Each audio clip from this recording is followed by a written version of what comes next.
Hey YouTube, this is Detroit Borg, and today we're looking at the Samsung BD C6800 Blu-ray player.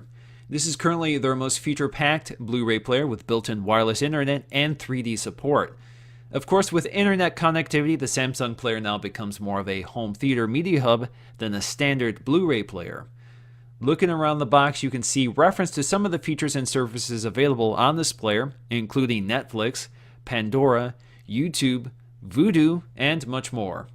The player itself supports Internet at TV, which is Samsung's app platform for their TVs and Blu-ray players, and we'll get into that a little later in this video.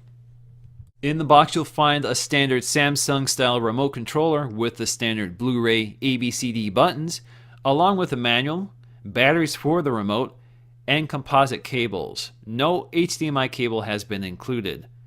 The player itself is actually very attractive. The body is made of glossy black plastic, unusual for most players, which are typically matte black steel. On the back you'll find a standard set of connection options, including Ethernet, optical, composite, and component, as well as 7.1 channel analog audio outputs for compatible AV systems. In my case, I'm using HDMI to connect video and audio. Notice there is no coaxial digital connector on this unit. The front metallic panel is very elegant with flush backlit capacitive touch controls, which are largely invisible until illuminated. On the right is a covered USB port for connecting external media like a flash drive or camera. When connected to a power source, the power button is always lit. When powered on, the dormant buttons light up in sequence. The disc tray is hidden behind the left panel, which slides down when ejected. Setting up your player is very straightforward. Select your language, monitor configuration, and internet connection type. In my case, I'm connecting wirelessly and will need to select my router from the available networks. Once connected, I now have the main portal page. At the top are quick links to the recommended and most frequently used apps like Netflix. On the left is Samsung's App Store, and to the right of that are the three media hubs: video, music, photos, and settings. I'll get into those a little later. First, let's look at Internet at TV, where we can manage and download our apps. The App Store is fairly straightforward and stocked with a surprising variety of apps, covering everything from video streaming to Google Maps. Everything is searchable by category and sorted by new, featured, most downloaded, etc. Although some of these apps are interesting to play with, inputting text using a remote control is extremely cumbersome, which really limits their usefulness. Many of the apps work extremely well, such as Netflix.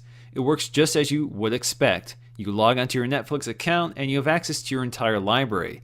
I will point out, however, that Netflix playback on this Samsung player gave me mixed results, often pixelating as it dialed back the quality to keep up with the stream, while the Apple TV seemed to do a much better job buffering the stream with almost no evidence of video scaling.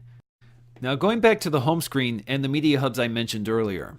Because the Samsung player has to manage a variety of media sources, from optical discs to USB to media sources running on the shared network, these hubs provide an easy way to aggregate those sources and files. To select which device you want to access, select A to change the device. As you can see, the Samsung player can see my HP laptop on my home network and is treating it like a connected device. If I select this, I can now navigate the video, music, and photo files on that computer. It is very straightforward, but not all media file types are supported, and I did experience buffering issues when streaming high-def video files.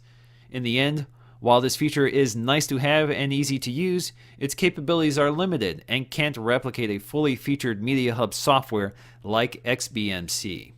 Blu-ray playback is very straightforward and features Samsung's proprietary Fast Play, which essentially means that DVDs are very quick to load. When you boot the Blu-ray player, it essentially is able to play a DVD within 5 seconds of startup. Once again, guys, this is Detroit Borg with a look at Samsung's BD C6800 Blu-ray player. Thanks for watching.